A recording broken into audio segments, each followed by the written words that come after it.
Afghanistan, a land known as the graveyard of empires. From Alexander the Great to the British Empire and even the Soviets, no one has been able to conquer this rugged nation. Today, we'll explore how the Soviet Union's invasion of Afghanistan turned into a disaster that shook the world and contributed to the collapse of a superpower. In the late 1970s, Afghanistan was in turmoil. A coup in 1978 brought the Communist People's Democratic Party of Afghanistan, PDPA, to power. The PDPA implemented radical reforms, such as land redistribution and promoting women's rights, which angered traditional Afghan society.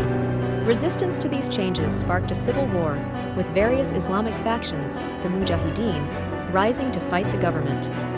To support the PDPA, the Soviet Union saw an opportunity to maintain influence in Afghanistan and counter Western powers in the region.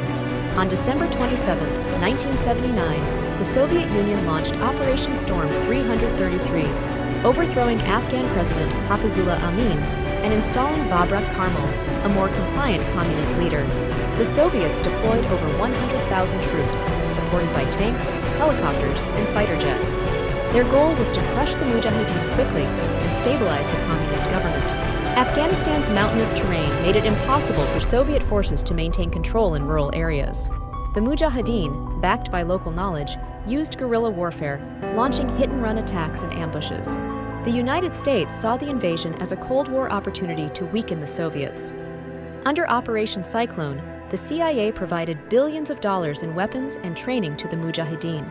Pakistan's Inter-Services Intelligence, ISI, served as the main conduit for U.S. aid, distributing weapons like the Stinger missiles, which were game-changers against Soviet aircraft. Between 1980 and 1989, the U.S. provided approximately $3 billion in aid to Afghan resistance fighters. Saudi Arabia matched U.S. funding dollar for dollar, further empowering the mujahideen. China also provided weapons, while Iran supported Shia factions of the resistance. The Soviets faced logistical nightmares, mountains, harsh weather, and supply line disruptions. Afghan civilians suffered greatly, with 2 million deaths, mostly from Soviet bombings, and millions displaced as refugees.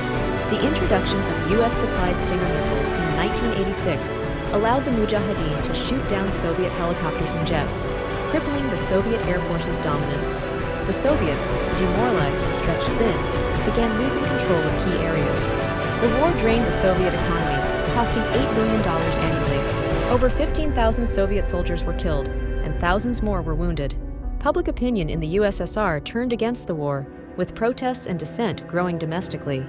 In 1988, under Mikhail Gorbachev, the Soviet Union signed the Geneva Accords, agreeing to withdraw its forces. The last Soviet troops left Afghanistan on February 15, 1989, marking the end of a nearly 10-year occupation. The mujahideen celebrated victory, but Afghanistan descended into civil war as factions turned on each other. This instability eventually led to the rise of the Taliban in 1996 and the long-lasting effects of the conflict. The Soviet failure in Afghanistan contributed to its weakening economy and political instability, accelerating the collapse of the USSR in 1991. The war also gave rise to global jihad movements, with foreign fighters like Osama bin Laden gaining prominence. The Soviet invasion of Afghanistan is a stark reminder of how even the most powerful nations can falter when faced with local resistance, harsh terrain, and international opposition. It not only reshaped Afghanistan, but also played a key role in the downfall of a superpower. The question remains, has the world learned from this lesson, or are we doomed to repeat history? What do you think was the biggest lesson from the Soviet-Afghan War? Share your thoughts in the comments.